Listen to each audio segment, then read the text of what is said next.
स्वामी news के सभी दर्शकों का हार्दिक स्वागत अभिनंदन। आज के इस योग व स्वास्थ्य नामक कार्यक्रम में आप सभी को दीपावली की हार्दिक शुभकामनाएं, मंगल कामनाएं। और इस दीपावली के पावन पर्व पर आज तीसरा दिन है।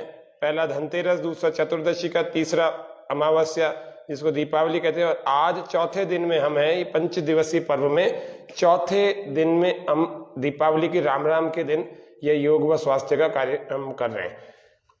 आज के इस कार्यक्रम में हम जानेंगे कि गोवर्धन पूजा का क्या महत्व होता है। और मुख्य रूप से जो हमारा कार्यक्रम का शीर्षक है वो है देशी वर्कआउट। तो देशी वर्कआउट की आवश्यकता होती है, बहुत सारी मिठाइयाँ खा लेते हैं, तमाम तरह के और व्यंजन खा लेते हैं दीपावली में। तो देशी वर्कआउट कैसे होता है वो जानेंगे। गोवर्धन पूजा, गायों को बढ़ाना चाहिए। कल दीपावली का पावन पर्व था। इस देश के बहुत ही बड़े सन्यासी महर्षि दयानंद का जिसको बलिदान समारोह कहते हैं, उन्होंने उस दिन, कल के दिन प्राणों का त्याग किया था। भगवान रामचंद्र जी को जोड़ करके दीपावली पर्व को देखा जाता है। प्रायः बहुत सारे प्रदेश में, बहुत सारी दुनिया में यही मान्यता है कि भगवान रामचंद्र जी दीपावली के दिन अपने घर को लौटे थे। भगवान कृष्णचंद्र जी का आज के दिन बड़ा महत्व है कि गोवर्धन का काम करते थे, गायों की रक्षा का, गायों को बढ़ाने का। स्वयं भी गोपालक थे। उन सभी का अगर गाय के भक्त के रूप में देखा जाता है तो भगवान कृष्ण को भी देखा जाता है। लेकिन वर्तमान में समस्या ये है कि अभी भारत जो है गो हत्या वाला देश हो गया है। इसीलिए लिखा भी है, देखो अपना कर्तव्य सोचो, गो हत्या रोको, ओह ऋषियों का भारत कैसा हो गया। तो भगवान रामचंद्र जी हो, चाहे अन्य ऋषि हो, अन्य और भी लोग हों, तो जैसे देखो अभी वर्तमान में कितनी गायों की स्थिति बिगड़ी हुई है, कैसे। तो गायों की स्थिति भी सुधरनी चाहिए, तभी गोवर्धन हो पाएगा।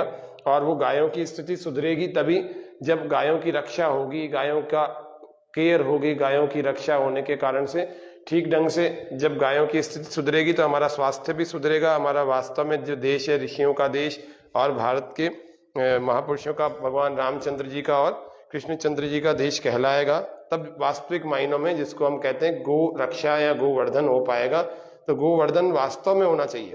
केवल कहने से या त्योहार मनाने से बात हो नहीं पाएगी जब तक हम गो रक्षा के लिए अपना प्रयास नहीं करेंगे। तो हम सबको गो रक्षा के लिए प्रयास भी करना चाहिए। साथ में गो रक्षा के लिए जितने कार्य होते हैं उन सब कार्यों को करने का प्रयास करें, अपने अपने स्तर पर करें। देशी गायों के संरक्षण का काम करें, देशी नस्लों को बचाने की कोशिश करें कि कैसे देशी नस्लें बच सकती है गायों की।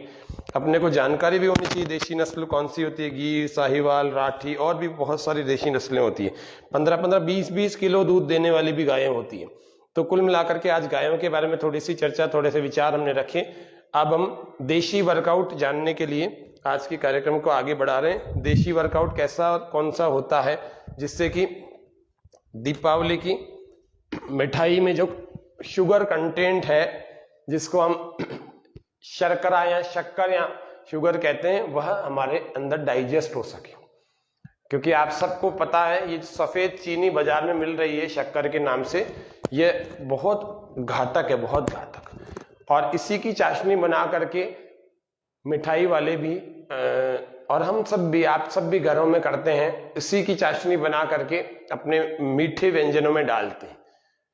क्योंकि ये सल्फर से शुद्ध की हुई है और उस सल्फर से शुद्ध करने के कारण से इसमें वो तत्व इतने केमिकल वाली बन जाती है कि हमारे अंदर अगर ये चीनी चली जाए तो हमारे शरीर के एनर्जी को तो घटा देती है, दूसरी क्या करती है, हमारे अंदर से कैल्शियम को मूत्र के जरिए निकाल करके बाहर ले जाती है। तो कैल्शियम अगर बाहर निकल जाएगा तो आप सोचिए, कैल्शियम के अलावा और भी पोषक तत्वों को ले जाते हैं। आप सोचिए हड्डियों में दर्द क्यों नहीं होगा, जल्दी क्यों नहीं थक जाएंगे, ताकत कैसे अनुभव होगी, क्योंकि कैल्शियम तत्व तो चला गया अपने शरीर से, थोड़ा थोड़ा करके रोज चला जाता है। इसीलिए सफेद शक्कर से थोड़ा बचें, खांड का प्रयोग करें या बिना सल्फर से शुद्ध की हुई, बिना सल्फर से प्रोसेस की हुई शक्कर का प्रयोग यानी चीनी का प्रयोग करें।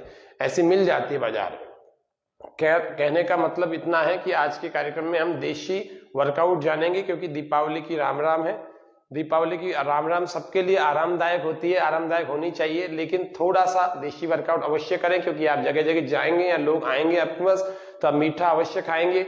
डायबिटीज वाले तो चलो कंट्रोल कर लेते हैं, लेकिन फिर भी आप इस बात का ध्यान रखें कि शरीर में वो उतना वर्कआउट हो जाए कि उतनी कैलोरीज, उतनी शुगर और उतने दूसरी चीजें सारी बर्न होने के लिए या मेल्ट होने के लिए या एब्जॉर्ब होने के लिए या कंज्यूम होने के लिए अंदर की स्थिति बन सके, शरीर में कुछ प्राकृतिक गर्मी पैदा हो सके। अभी ज्यादा देर नहीं हुई, 10 बजने से पहले पहले ही हम कर रहे हैं, तो कर सकते हैं।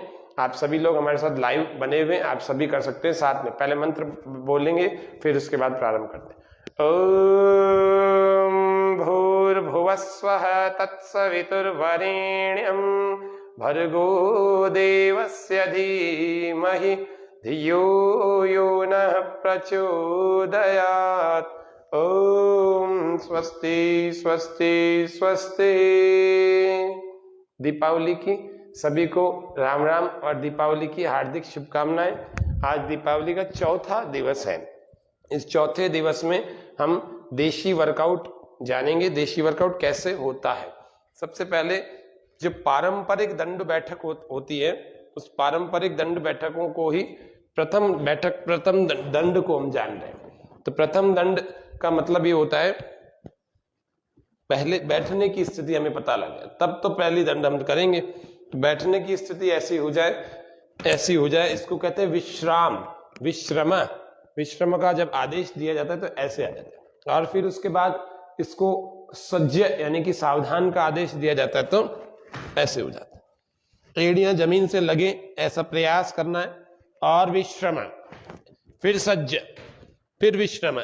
ये हमें पता होना चाहिए कि हम कैसे सावधान और कैसे विश्राम, यानी तैयारी की स्थिति में और विश्राम की स्थिति में कैसे आए। अब चलते हैं पहले दंड की ओर।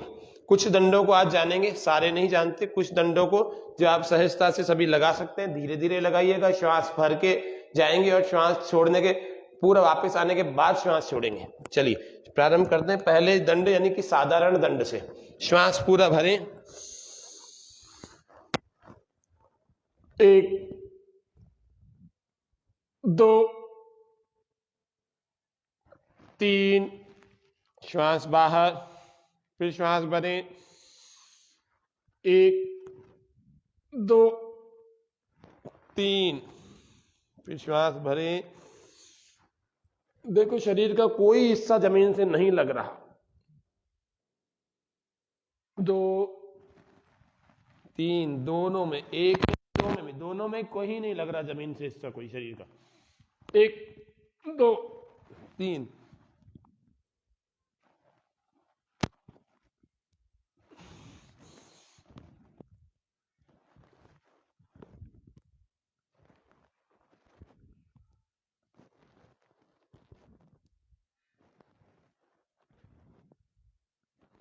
तक गए। विश्राम। श्वासें लंबी लंबी भरें, छोड़े।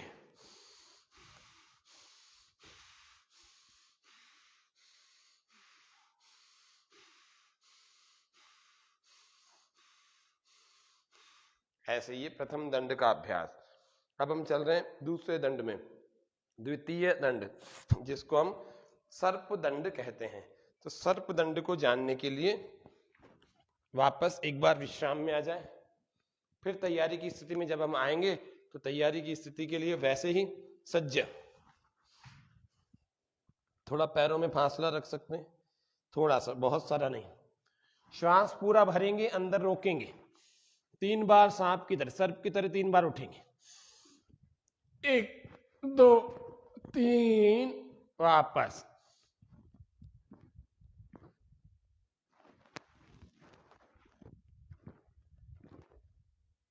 तो वापस आए तो श्वास बाहर।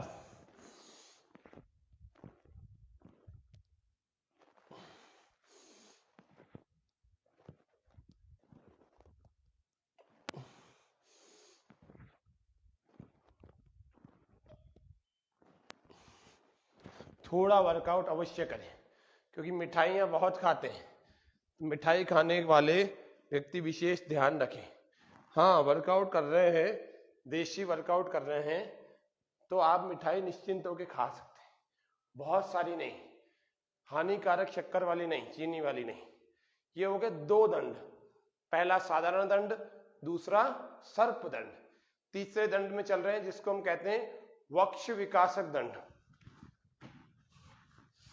हाथों को ऐसे रखें, श्वास पूरा भरे। 1 2 3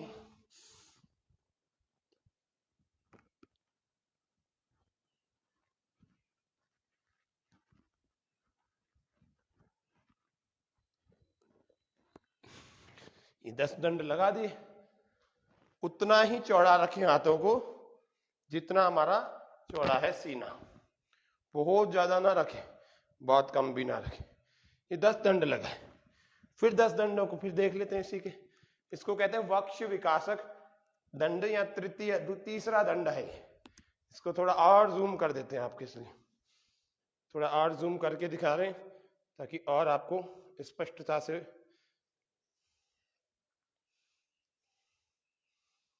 पूरा क्लियर होकर के दिखेगा। वक्ष विकासक दंड, ये विश्रम है। अब इसको तैयारी के लिए आते हैं। दोनों हाथ ऐसे, श्वास पूरा भरें। आप एक श्वास में भी कई सारे दंड लगा सकते हैं।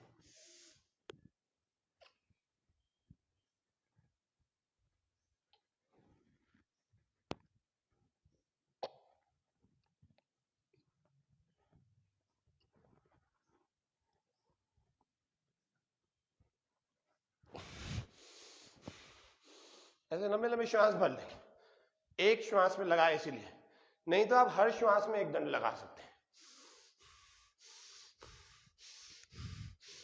कैसे हर श्वास में लगाएंगे?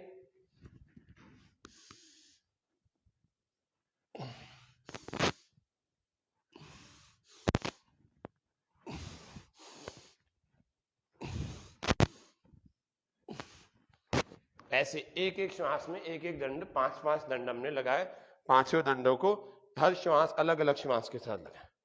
ये हुआ हमारा देशी वर्कआउट में 3 प्रकार के दंड। वक्ष विकासक दंड भी हो गया और पहला हमारा साधारण दंड, दूसरा सर्प दंड भी हो गया। अब हम चलते हैं चौथे और 5वें दंड की ओर। चौथा 5वां दंड राम मूर्ति दंड और हनुमान दंड। राम मूर्ति दंड के लिए देखते हैं, पहला इधर से देख लेते हैं। राम मूर्ति दंड साधारण दंड की तरह ही थोड़ा थोड़ा होता है ये, लेकिन बिल्कुल स्पीड स्लो होती है और पूरा धीरे धीरे जाते, फिर वैसे ही धीरे धीरे वापस भी आते। ये हमें ध्यान रखना है, इस बात का विशेष ख्याल रखना है कि राम मूर्ति दंड हमें पूरा धीरे धीरे ही करना है। इसमें बल बहुत लगता है और उस बल लगने के कारण से व्यक्ति को धैर्य रखना चाहिए, थोड़ी स्ट्रेंथ चाहिए इसमें। धीरे धीरे से करेंगे तो ये भी हो जाएगा। चलिए प्रारंभ करते हैं। राम मूर्ति दंड, चौथा दंड। दोनों हाथों को ऐसे जमा के रखें, इनको हिलाना नहीं, सीने के बराबर चौड़ाई में इनको रखना। श्वास पहले सावधान की स्थिति में, सज्ज की स्थिति में आ जाए। श्वास पूरा अंदर भरें, अंदर ही रोकें।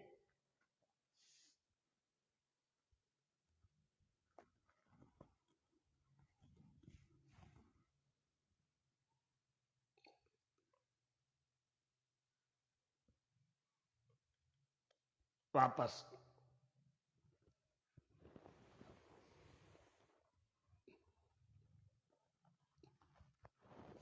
श्वास बाहर। ये हमारा हुआ राम मूर्ति दंड का एक अभ्यास। इसको हम मध्यम गति से, इसको हम तीव्र गति से कर सकते हैं। जिस चीज का अभ्यास हो जाए वो कर सकते हैं। ये फिर से देख लेते हैं इसको।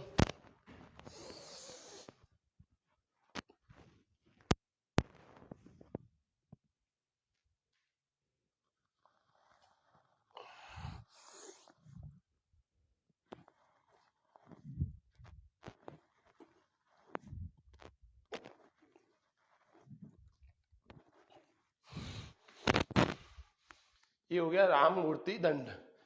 अब हम 5वें दंड, जो कि हनुमान दंड को कहता है, तो हनुमान दंड को देखेंगे। फिर वृश्चिक दंड और फिर मिश्र दंड। ऐसे आज 7 दंडों को हम देख लेते हैं। 7 दंडों को हमें कम से कम 7 दंड तो रोज लगाने चाहिए, क्योंकि जब तक पसीना नहीं बहेगा ना, तब तक विजातीय तत्व हमारे शरीर को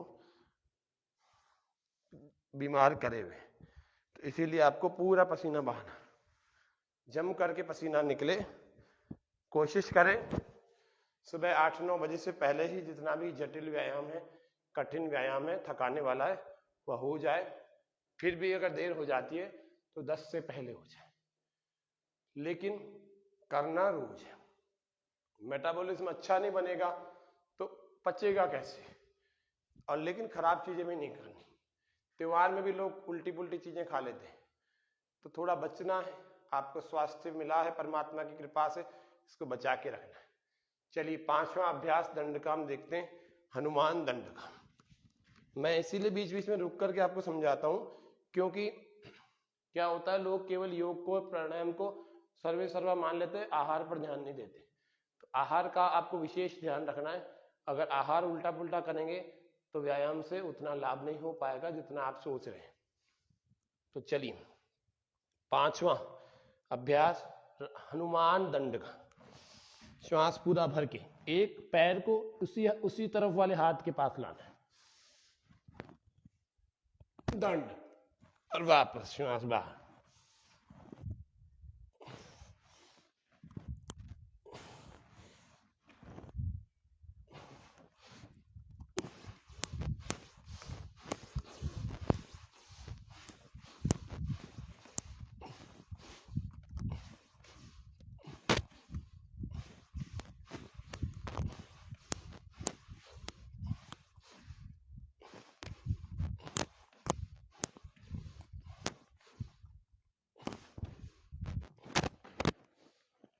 यह है हनुमान दंड का अभ्यास। अगला अभ्यास जिसको हम कहते हैं वृश्चिक दंड, फिर मिश्र दंड, इन दोनों को और देख लेते हैं।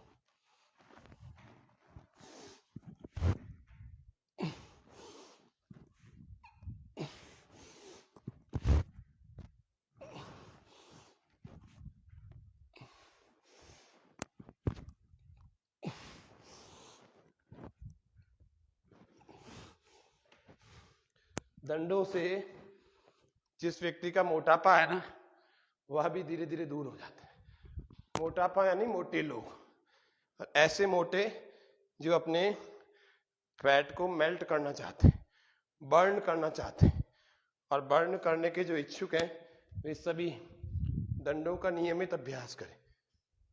ऐसा नहीं है कि कोई पतला व्यक्ति वही कर सकता है, सभी कर सकते हैं और करना चाहिए। गोवर्धन पूजा, आज आपको गायों की महत्व और उसके बारे में बताई, उसकी स्थिति, और आप सब लोग जानते भी हैं। अगला अभ्यास मिश्र दंड। बलवान होंगे तो गायों की रक्षा कर पाएंगे, अच्छी नीतियां होंगी तो गायों की रक्षा कर पाएंगे, शौर्य पराक्रम होगा तो गायों की रक्षा, गायों को बढ़ा सकेंगे। तो मिश्र दंड अगला अभ्यास, आज का 7वां और अंतिम अभ्यास मिश्र दंड। श्वास भर के दंड लगाएं, वापस उसी में वापस भी आ जाए, श्वास बाहर छोड़ दें।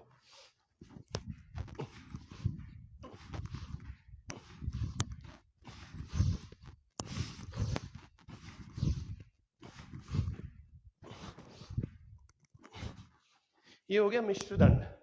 फिर बैठकों का अभ्यास हम जान रहे हैं। बैठकें भी हमें दंडों के आधी संख्या में करनी चाहिए। ये दंड का अभ्यास हो गया। अब हम देख रहे हैं बैठकें कैसे होती हैं। कुछ बैठकें भी आवश्यक रूप से आपको करनी है। वो कैसे होती हैं देख लेते हैं। 3-4 बैठकों को जान लेते हैं, कौन कौन सी बैठकें हमें करनी है। आइए, सबसे पहले साधारण बैठक, फिर पहलवानी बैठक,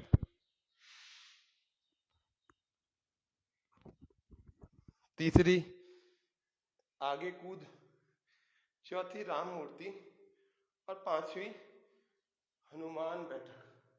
ये 5 बैठकें भी देख लेते हैं।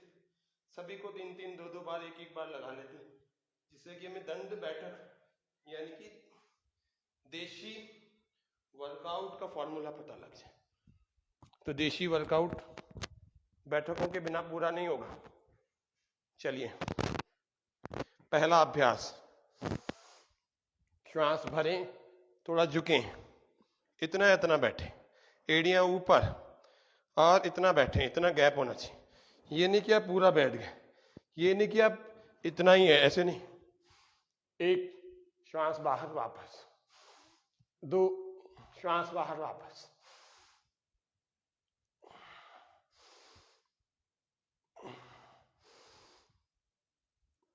ये साधारण बैठक, इसमें थोड़ी ज्यादा देर भी रुक सकते हैं, ऐसे।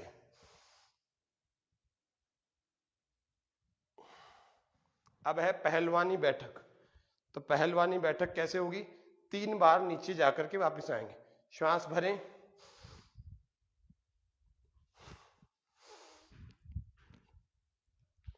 प्रसन्नता के साथ करें।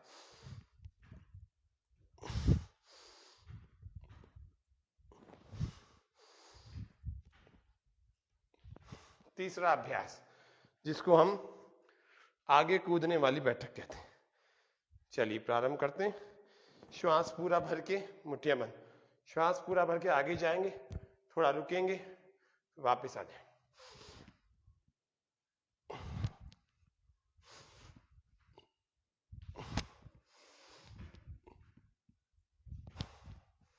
ये हो गई 3 नंबर। 4 नंबर को देखते हैं, राम मूर्ति बैठक। जैसे दंड हुई थी वैसे ही, पैरों में 4-6 इंच का फासला, यानी कि थोड़ा सा गैप, श्वास पूरा भरते हुए जाए, ऐसे। ये पूरा भर लिया, अब धीरे धीरे नीचे जा रहे, अंदर रोकें श्वास, धीरे धीरे ऐसे बैलेंस बनेगा, फिर वापस भी आए धीरे धीरे, जब पूरा वापस आ जाए श्वास छोड़ देंगे। चलिए फिर से करते हैं।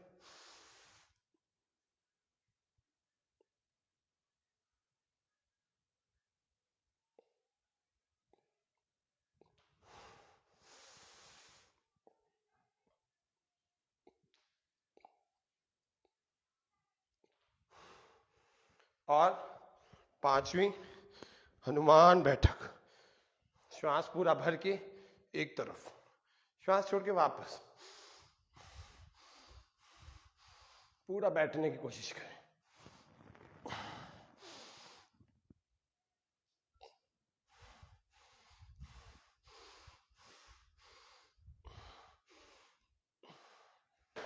इतना देशी वर्कआउट अवश्य करें। ये दीपावली का पावन पर्व, सभी मिठाइयों को आपको ये देशी वर्कआउट डाइजेस्ट करवा देता है, आपको नुकसान नहीं होगा मिठाई का। ये ध्यान रखना, सभी देशी व्यायाम जो करता है उस सभी का स्वास्थ्य बहुत अच्छा रहता है। रोज करना है, प्रतिदिन करेंगे तभी जाकर के कुछ विशेष लाभ होगा। प्रतिदिन नहीं करेंगे तो आप अस्वस्थ हो जाएंगे, बीमार हो जाएंगे। बीमार व्यक्ति त्योहार कैसे मनाएगा? तो आज के इस कार्यक्रम में हमने दंडों का और बैठकों का अभ्यास जानकर उसको देशी वर्कआउट के रूप में जाना। आजकल एक शब्द बहुत चल रहा है, वर्कआउट। देखो कैसे पसीने से तर पूरे वस्त्र भीग गए। ये आप भी कर सकते हैं। युवाओं को 2-4-5 आसन सिखाओ ना, तो उनको लगता है कि हाँ कठिन चीज बताओ, तो कठिन दंड बैठकों में लगाओ, खूब मेहनत करो। कल हम कठिन आसनों का अभ्यास सिखाएंगे। जो भी लोग कठिन योगासन सीखना चाहते हैं वे सभी लोग कल के कार्यक्रम में जुड़ें और कठिन योगासनों को कैसे किया जाता है कल हम 4-5 योगासन सिखाएंगे। फिर इसके दंड बैठकों के बाद हमें भस्त्रिका और अनुलोम विलोम का अभ्यास करना चाहिए। हाथों को ऐसे रखकर ध्यान मुद्रा में घुटनों पर रखें हाथों को, और श्वास पूरा गहरा भरते हुए धीरे धीरे पूरा गहरा भरें, और श्वास को गहरा भरें, गहरा ही बाहर छोड़ें, और फिर भस्त्रिका का अभ्यास करें। आंखें कोमलता से बंद कर लेंगे।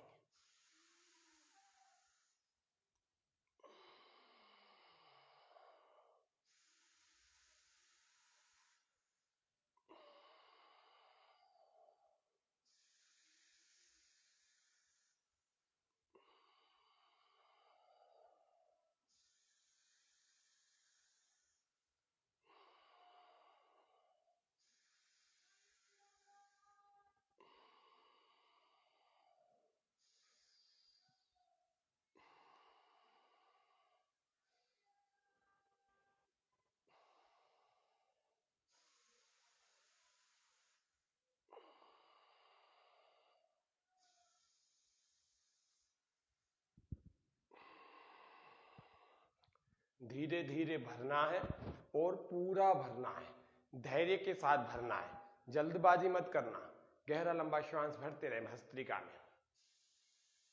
जिन्होंने दंड बैठक लगाई है ना, वो सभी अपने अपने हाथों, अपने भुजाओं, अपने वक्षस्थल, अपने कंधों और पीठ, कमर, सबको धीरे धीरे हल्के हाथों से सहला लें। जिन्होंने बैठकें लगाई है वे अपनी भुजाओं, अपनी जंघाओं को, अपनी पिंडलियों को, अपनी टांगों को धीरे धीरे हल्की हल्की मसाज दे करके सहला लें। दंड बैठकों के इस बात का सामान्य नियम होता है कि थोड़ा सा टहला जाए, बैठा या लेटा न जाए। लेकिन चूंकि हम योगाभ्यास प्राणायाम आदि भी कर रहे हैं, तो अभी थोड़ा सा योगाभ्यास प्राणायाम करके फिर हम सभी अपने अपने 2-3 मिनट के लिए टहल लेंगे। तो भस्त्रिका प्राणायाम अभी बहुत आवश्यक है। जो लोग, युवक युवतियां अपने शरीर को बलवान बनाना चाहते हैं, वो प्रतिदिन दंड बैठकों का अभ्यास करें और दंड बैठकों के अभ्यास के थोड़ी देर पहले अपने शरीर की मालिश करें, अच्छे तेल से करें, जिसको हम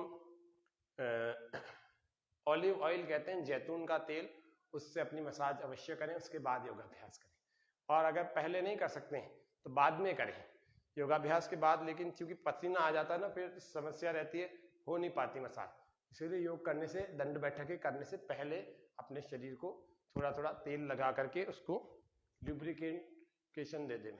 चलिए, ये भस्त्रिका का अभ्यास हो गया। इस भस्त्रिका के नियमित अभ्यास के बाद रोज आपको कम से कम ये 3 से 5 मिनट करना ही चाहिए, जिससे कि फेफड़े एक अच्छी स्थिति में आ सके, एक स्वस्थ स्थिति में आ सके। अब हम दूसरा अभ्यास कर रहे हैं, जिसका नाम है बाह्य प्राणायाम। श्वास को बाहर छोड़ते हैं और बाहर ही रोकते हैं। जब श्वास बाहर छूटता है तो उसको कहते हैं बाह्य कुंभक, और जब बाहर रुक जाता है तो उसको बाह्य कुंभक की स्थिति कहते हैं। और पहले छूटने की बात रेचक और बाहर रोक करके रखते हैं, उसको कुंभक कहते हैं, यानी कि बाह्य कुंभक। फिर मलमूत्र के द्वार को भीतर अंदर की तरफ खींचते हैं और पेट को अंदर की तरफ चिपकाते हैं। वो कैसे हो सकेगा? सिद्धासन हो जाएगा। सिद्धासन कैसे होता है? सिद्धासन के लिए आपको एक एड़ी को अपने गुदाद्वार से लगाना होता है। जब एक एड़ी आपकी गुदाद्वार से लग जाएगी तो सिद्धासन लग जाएगा। कैसे लगता है देखिए, ये एक एड़ी आपकी एनल पार्ट से, एनस से लग जाएगी, ये लग गई। अब दूसरे पैर को उठा करके आपको इसके टकने को दूसरे टकने से छुआना है, ऐसे लग जाएगा। और फिर ये अंदर ऐसे सेट हो जाए और दूसरा वाला ऐसे बाहर निकला है। ये हम बैठ गए, थोड़ा सा और आगे देख लेते, आगे आ जाते हैं। इसको हम कहते हैं सिद्धासन। इस सिद्धासन में बैठने के बाद बाह्य प्राणायाम आराम से हो जाता है। तो करते हैं बाह्य प्राणायाम का अभ्यास। श्वास को पूरा का पूरा बाहर निकाल देंगे। आपको थोड़ा और पीछे होकर दिखाते हैं, जिससे कि आप पेट की स्थिति भी देख पाए। श्वास पूरा बाहर बाहर रोक देंगे और फिर पेट को अंदर की तरफ खींचते हैं, ऐसे देखो।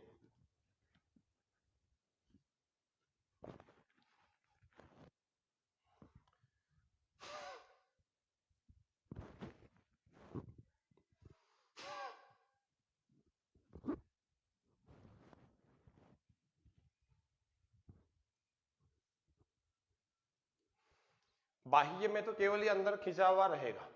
फिर श्वास भर करके रिलैक्स हो जाएंगे। फिर श्वास बाहर बाहर फेंके, बाहर रोके और मलमूत्र के द्वार को अंदर खींचे, मलेंद्रिय को ऊपर की तरफ खींचा करें और पेट को अंदर की तरफ चिपकाया करें, ऐसे।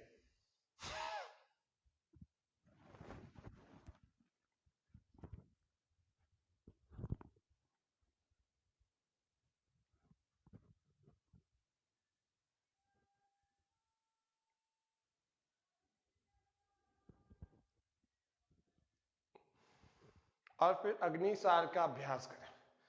ये 3 से 5 बार बाह्य प्राणायाम प्रतिदिन किया जा सकता है।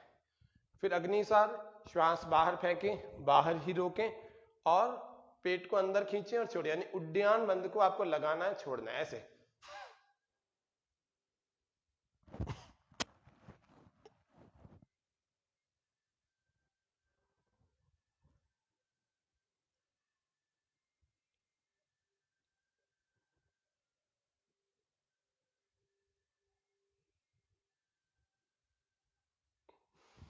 तो ये अग्निसार का अभ्यास। इसके बाद हम प्रतिदिन अनुलोम विलोम नामक यौगिक प्रैक्टिस करें। अनुलोम विलोम नामक यौगिक प्रैक्टिस के बहुत सारे लाभ होते हैं, तो अनुलोम विलोम को देख रहे हैं कैसे करेंगे। अनुलोम विलोम का नियमित अभ्यास हमें करना चाहिए। चलिए प्रारंभ करते हैं।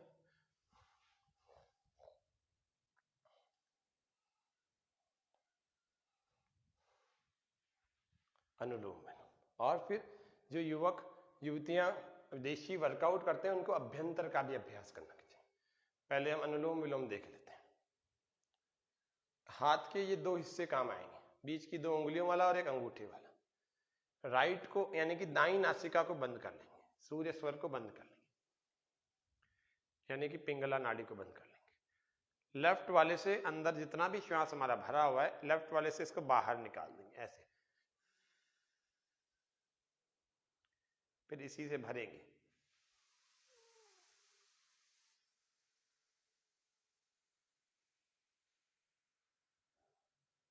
फिर इसको बंद करके दूसरे से बाहर धीरे धीरे।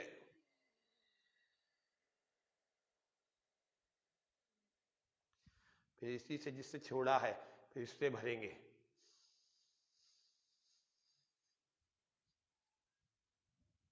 दूसरे से बाहर।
अंत भी ऐसे ही करेंगे, दाई नासिका से भर लेंगे राइट से, और लेफ्ट से बाई नासिका से बाहर छोड़कर विराम देंगे।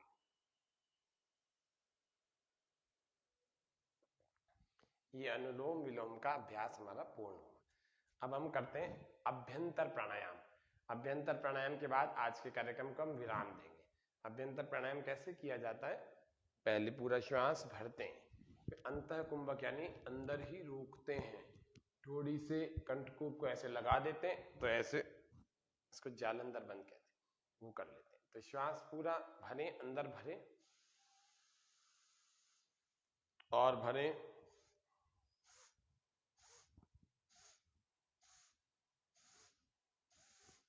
भरते जाएं, एक्स्ट्रा एफर्ट्स लगाएं, भरते जाएं।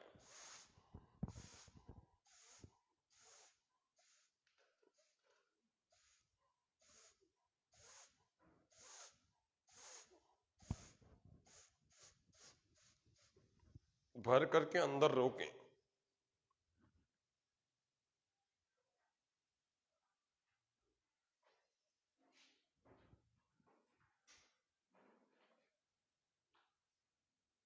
और यथा सामर्थ्य रोक करके और फिर दाईं नासिका को बंद करके बाएं से बाहर छोड़ दें। ऐसे अभ्यंतर प्राणायाम का नियमित रूप से आपको अभ्यास करना चाहिए। तो आज के कार्यक्रम को हम दीपावली की राम राम वाले आज विशेष कार्यक्रम घर पर ही देशी वर्कआउट करें, इस कार्यक्रम को यहीं विराम दे रहे हैं। और आप सभी को दीपावली की पुनः बहुत बहुत शुभकामनाएं। इस 5 दिवसीय पर्व की आप सबको दीपावली की बहुत बहुत राम राम। और हम कल फिर मिलेंगे, कठिन योगासनों के अभ्यास सिखाएंगे, आपको प्रशिक्षण देंगे। जो कठिन योगाभ्यास सीखना चाहते हैं वे भी, और जो साधारण रूप से और भी अन्य रोगों से ग्रस्त हैं उनको भी बहुत सारी टिप्स देने के लिए कल के कार्यक्रम में हम पुनः उपस्थित होंगे। शांति पाठ के साथ आज के कार्यक्रम को पूरा कर रहे हैं। ओम शांति शांति शांति, सर्वेभ्यो नमः। ओम। तो आज हमने विशेष रूप से देशी वर्कआउट को जाना।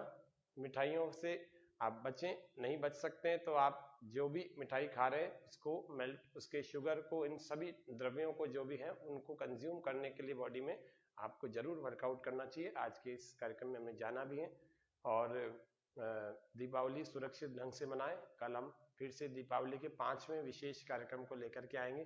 तब तक के लिए करें योग, रहें निरोग। ओम शम। आप सभी का बहुत आभार, स्वामी चैनल का भी बहुत बहुत आभार। ओम।